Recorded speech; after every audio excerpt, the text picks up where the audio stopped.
Salut à toi, c'est Mortomega et on se retrouve pour mes plus grosses attentes films d'horreur de 2022. On est déjà en 2022, on est le 2 janvier 2022. Et je pense que ça sera que la première partie dans 1, 2, 3 mois. Je ferai une deuxième partie. Je ferai peut-être 4 ou 5 parties cette année. Sur ce qui m'intéresse cette année.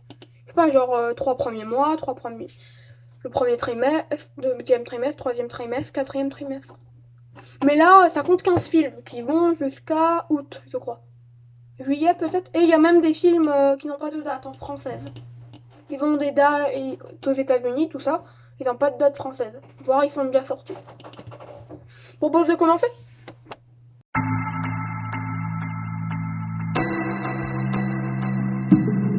Alors ouais, ça a beau intéresser beaucoup de monde. Bah moi, The Black Phone, je me rappelle même. Comment il s'appelle? Je sais que c'est avec Ethan Hawke, mais sinon, oh là là, je vois pas. Ah oui, Scott Derrickson, le réalisateur de Doctor Strange. Ça sort le 22 juin 2022. Voilà, c'est un film d'épouvante horreur thriller. Eh ben, Finney Shaw, un adolescent de 13 ans timide mais intelligent est enlevé par un tueur sadique qui l'enferme dans un sous-sol insonorisé où s'époumoner n'est pas d'une grande utilité. Quand un téléphone accroché au mur pourtant hors d'usage se met à sonner, Finney va découvrir qu'il est en contact avec les voix des précédentes victimes de son ravisseur. Ils sont aussi morts que bien résolus à ce que leur triste sort ne devienne pas celui de Finney. Ouais, ça, franchement, ça est intéressant, mais non. Ouais, je sais pas, c'est pas. Déjà, c'est dans mes plus grosses attentes, c'est déjà pas mal. Mais c'est aussi parce qu'il sort bientôt, le 22 juin.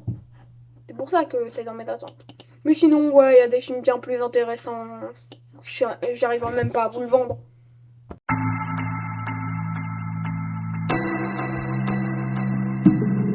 The Power, alors lui, il sort le 16 février, si je me trompe pas. Il sort beaucoup plus tôt, il sort le 16 février 2022.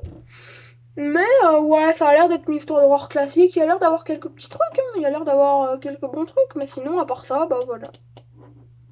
Je sens que c'est pas. Après, ça peut être bien, je peux être étonnée, mais ça a l'air d'être un peu classique en mode banishing. Mais après, j'y crois, hein. J'y crois, j'y crois. Bien sûr que la bande-annonce, elle vend le film de manière classique, malgré que le synopsis, moi, il m'a intéressé.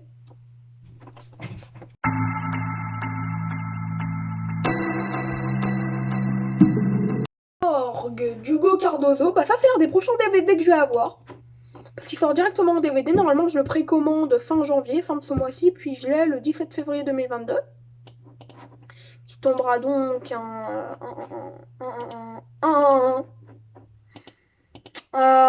jeudi. C'est un film d'épouvante horreur thriller. Diego Martinez vient d'être embauché comme agent de sécurité dans l'hôpital de sa ville. Lors de sa première ronde, il entend des bruits étranges.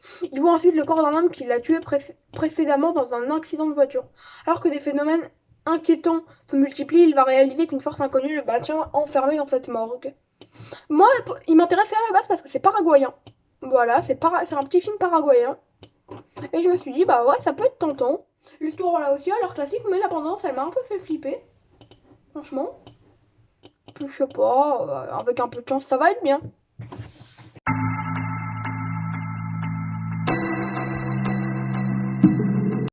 Orphan First Kill ou Esther Premier Meurtre. Je sais pas si ça s'appelait comme ça, j'espère pas que ça s'appellera Esther First Kill. Au moins parce que je pense que ça s'appelle Esther, hein. La suite, un truc comme ça. Non, c'est un préquel. Donc c'est un préquel à Esther que j'ai vu récemment justement pour me le rattraper. Je me le suis rattrapé, ouais. En VOD, il y a une critique expo sur la chaîne, voilà. Petit message comme ça. Mais oui, Orphan Tirskill, on n'a pas beaucoup d'infos, c'est juste réalisé par un de mes réals préférés. Qui pourtant, comment dire, n'est pas extra. Voilà, il a réalisé des films que les gens n'aiment pas trop, mais moi j'ai bien aimé ses derniers films, mis à part The Boy 2. Lina Klammer s'évade d'un établissement psychiatrique estonien. Elle se rend aux États-Unis, se faisant passer pour la fille disparue d'une riche famille. Une nouvelle vie commence alors pour Lina sous le nom d'Esther. C'est avec Isabelle Furman, paraît-il, ils vont trouver quelque chose pour la rendre plus petite parce qu'elle a 10 ans de plus maintenant quand même, hein.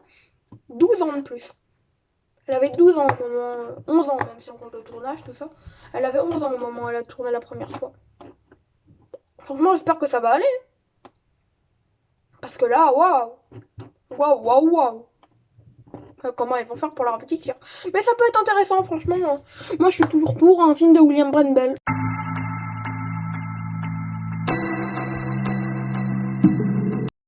The Northman de Robert Eggers. Bah, paraît-il que c'est pas un film d'horreur, c'est un thriller d'action historique. Voilà, le résumé est assez simple. 10e siècle, Islande, la vengeance perpétrée par des vikings. Voilà, c'est coécrit par John, qui a coécrit Lamb, mon film préféré de 2021. Et mon deuxième film préféré all time. C'était avec Alexander Skarsgård, Nicole Kidman, Willem Dafoe, Anya Taylor-Joy, Ethan Hawke, Björk, Kate Dickie, qu'on avait vu dans The Witch, ou comme Anya Taylor-Joy, Willem Dafoe, on l'a vu dans The Lighthouse. Ralph Ineson aussi, qu'on a vu dans The Witch, Claes Bang, Ian Gerard White, Murray MacArthur. Voilà, on a un beau casting. Ça va durer 2h20, donc le plus long film de Robert Eggers, et ça sort le 18 mai 2022 au cinéma. Et moi, un film qui se passe en Islande, je prends.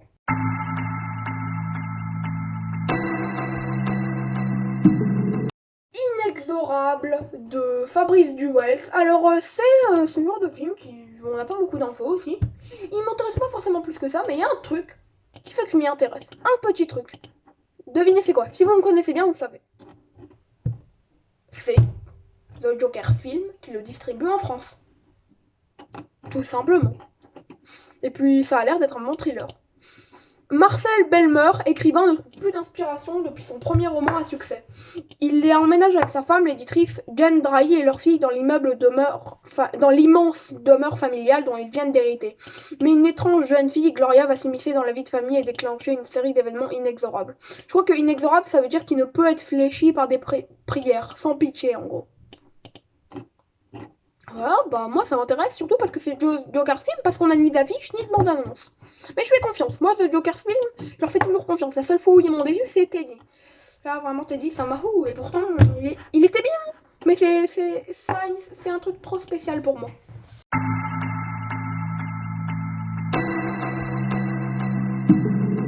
Hors du monde, c'est ma prochaine attente parce qu'il sort le 19 janvier 2022 au cinéma, voilà. Interdit au moins de 12 ans avec avertissement, donc c'est un thriller, oui. Léo est chauffeur et vit seul. On a réagi à la bande-annonce il y a quelques jours. Léo est chauffeur et vit seul dans sa voiture. Il ne s'ouvre qu'au monde à travers sa musique. Un jour, Léo conduit Amélie, une cliente pas comme les autres, danseuse et sourde, pourtant réceptive aux compositions qu'il passe dans sa berline. Léo semble séduit par cette femme, comme lui hors du monde. Amélie aussi est attirée par le sombre Léo, mais ce qu'elle ignore, c'est que Léo est un terrible prédateur. Il y a des meurtres. Dans la bande-annonce, a priori, il y a des meurtres. Donc c'est distribué par Next Film Distribution qui avait distribué Hostile en France, voilà, tout simplement. Voilà. Donc moi j'ai vu la bande-annonce, ça m'intéresse, ça a l'air assez classique et puis même les notes presse sont pas extraordinaires. Voilà.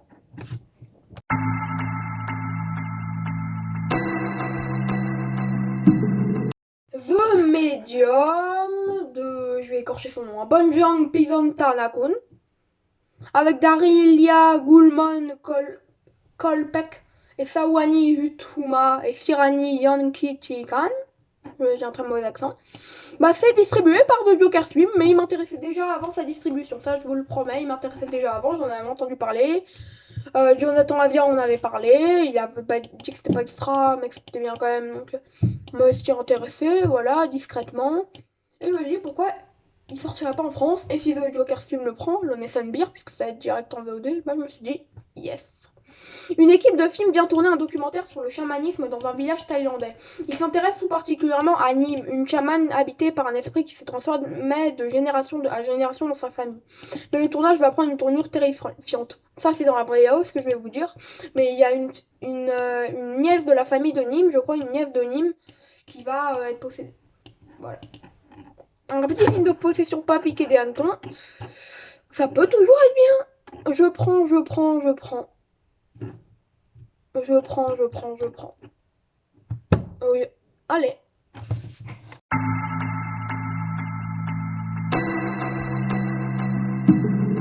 Alors là, on n'a pas d'affiche. J'ai même pas trouvé d'image du film. Mais Nocebo de Lorcan Finnegan. J'avais bien aimé Vivarium. Et je me suis dit, bon, on va voir un de ces nouveaux films. Lorcan Finnegan qui a réalisé Vivarium, donc. Et Nocebo, c'est avec Eva Green, Mark Strong et Shai Fonacier. Ouais. Et Cathy Belton et Billy Catsden. Et c'est toujours écrit par Gareth Chadley qui avait écrit Vivarium. Une créatrice de mode souffre d'une mystérieuse maladie qui déconcerte ses médecins et frustre son mari jusqu'à ce que l'aide arrive sous la forme d'une nounoute philippine qui utilise des Philippines, je dirais, qui utilise la médecine traditionnelle pour révéler une horrible vérité. Ouais, c'est une espèce de sorcière. Franchement, ouais. Je dis oui. Bah, pourquoi pas. Moi, déjà, le résumé était très tentante. Très tentante. En vrai, on parle de placebo, là, on parle de nocebo, c'est pas mal.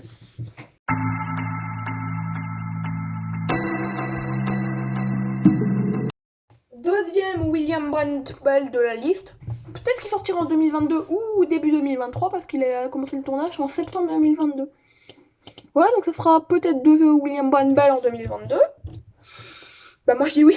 Franchement, Lord of Mirror's Rule, il m'intéresse pas mal du tout. Il m'intéresse encore plus qu'Orphan Fierskill. Au sein d'une petite ville de la ils mettent d'une petite ville de la campagne anglaise lors du festival du solstice, la fille d'un élu local disparaît mystérieusement. La police et les habitants se mettent à sa recherche. Petit à petit, des secrets entourant la communauté émergent. C'est avec Tupence Middleton et Ralph Ineson qu'on a pu voir dans The Boy 2. Oui, on l'a vu dans The Witch, on va le voir dans The Northman, on l'a vu dans The Boy 2. The Boy 2 qui est un film de William Brandtbell, Of Mirror's Rule qui est un film de William Brandtbell, The Witch Robert Eggers, The Northman Robert Eggers. Voilà, donc il aime bien ces réalisateurs-là, a priori, Ralph Ineson, tout simplement.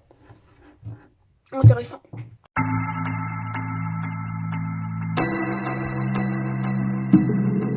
Diva Portman Belvedere d'Ari Aster, ça nous a été vendu comme une comédie cauchemardesque de 4 heures. J'espère que ça va pas être ce film-là quand même. J'espère qu'il fera en plusieurs parties.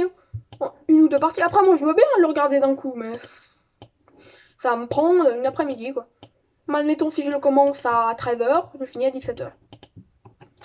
Un portrait intime s'étendant sur plusieurs décennies de l'un des entrepreneurs les plus prospères de tous les temps. Aucune idée de qui ça peut être. Est-ce que c'est fictif ou pas? C'est avec Joaquin Phoenix, Zoe Lister-Jones, Parker Posey, Michelle Gandolfini, ouais. Amy Ryan, Stephen McKinley Anderson, Nathan Lane, Kelly Rogers, Patty Lupone, Morgan Giraudet, Jeanne Straubest, Denis Ménochet et Ayla Squires. Donc c'est réalisé par Ari Aster. Et je peux vous dire qu'on n'a aucune info. À part une photo que vous avez normalement vue dans le petit passage. Donc Joaquin Phoenix qui a l'air assez vieux quand même. Il a des beaux cheveux blancs. Dans le film, il a l'air assez vieux. Mais franchement, je suis pour. Un nouvel Ari Aster. On l'attend depuis 3 ans, de nouvel Ari Aster. Bientôt, ça va bientôt faire 3 ans.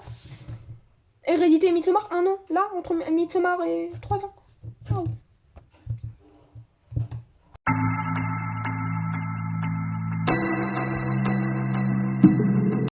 Nope, de Jordan Peele, c'est un de tes films dont on n'a aucune info. Oui, ça, Ari Aster est mon réal préféré, hein, mais on a déjà une affiche pour Nope et ça donne pas mal envie. Puis le casting est un peu plus connu déjà.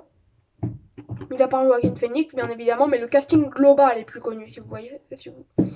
Voilà, donc l'affiche est très belle, franchement. Moi, ça me fait penser à Us. J'ai une théorie que ce serait un peu la suite de Us. Je sais pas pourquoi, mais une suite, je sais pas. Ou une référence.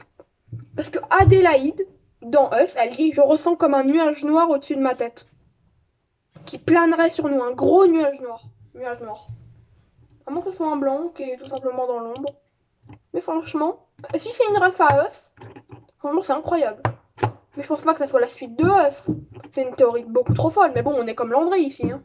On peut faire des théories folles quand même. On a le droit de temps en temps. Vous imaginez la suite de Us. Ouais, mais sans...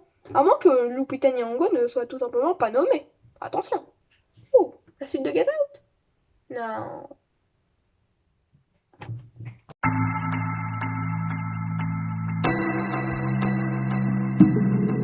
You Won't Be Alone avec Noomi Rapace. J'ai hésité à le mettre en 4ème position ou en 3ème. Je savais pas si j'allais le mettre devant ou après Nope. Mais c'est avec Noomi Rapace, actrice de Lemb, mon film préféré de 2021. J'adore.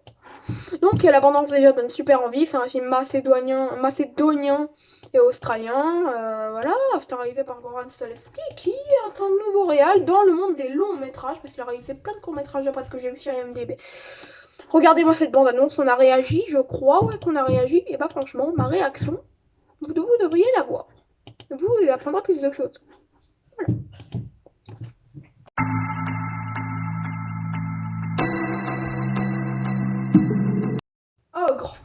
homme à l'herbe, et ce genre de films qui sont français et qui donnent envie. Ah, il n'y a pas d'interdiction aux moins de 12 ans, je savais pas. Mais il y a un avertissement. Des scènes, des propos ou des images peuvent heurter la sensibilité des spectateurs. Ça sort le 9 mars 2022 en salle, ça dure 1h43, c'est un drame fantastique, un film de genre. C'est réalisé par Anomar Malher, avec Anna Girardot, Giovanni Pucci et Samuel Doyle. Fuyant un passé douloureux, Chloé démarre une nouvelle vie d'institutrice dans le Morvan avec son fils Jules, 8 ans. Accueillie chaleureusement par les habitants du village, elle tombe sous le charme de Mathieu, un médecin charismatique et mystérieux. Mais tant de terribles événements perturbent la tranquillité des villageois. Un enfant a disparu et une bête sauvage s'attaque au bétail. Jules est en alerte, il le sent, quelque chose drôle la nuit autour de la maison. On a réagi au taser dans un moment où j'étais un peu mal, mais ça va mieux depuis, ça va même beaucoup mieux. En quelques heures, c'est terminé. Non mais c'est vrai que ça a l'air fou. Ça va être trop bien. Le Joker film le prend en plus. Ça m'intéressait. En fait, je l'ai appris quand j'ai vu. Je l'ai appris en allant sur le site de The Joker Film. Donc c'est pas parce que c'est The Joker Film. À l'époque, c'était même pas ma société de production préférée. Mais on en a déjà parlé au début des enfants de Mortomega.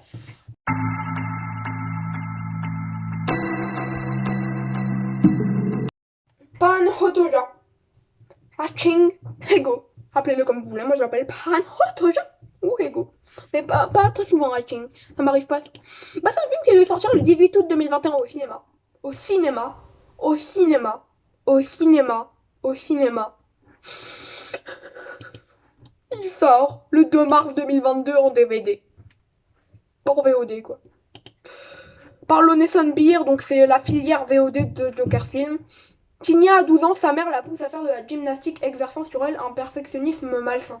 La nuit, la petite fille va faire la découverte d'un œuf bien étrange qu'elle va cacher puis couver jusqu'à l'éclosion d'une inquiétante créature. Bah, je suis dégoûtée. Il devait sortir au cinéma, après c'était le 18 août, puis après je crois que c'était le 9 février, quelque chose comme ça. Bah pourquoi? Mais pourquoi en fait? Pourquoi me faire subir ça? C'est réalisé par Anna Bergol, c'est un film finlandais, voilà, c'est son premier long métrage, je crois, Anna Bergol. Elle en prépare un autre, si je me trompe pas, elle a fini le scénario. J'espère qu'il sortira en France au cinéma, en espérant qu'Ego fasse du bruit. Si Ego fait du bruit, on est bien. Au moins chez les critiques ciné, quoi, pas forcément chez les gens qui n'aiment pas le cinéma comme ça. Mais franchement, chez les critiques ciné, j'ai envie qu'on entende parler d'Anna Bergol, quoi. Comme ça, tous ces films, ils sortent en France. C'est avec Gianni Volanen, Sofia Eikila, Siri Solalina et Reno Nordin, tout simplement. Fin de cette vidéo, j'espère qu'elle vous aura plu. Bah, vous avez vu, je pense qu'on fera une seconde partie plus tard. Mais voilà, c'est intéressant, quoi. Tous ces petits films, tous ces 15 petits films, posés par-ci, par-là. Ciao, c'était Mortomega. Oui, je bouge ma main comme je le veux.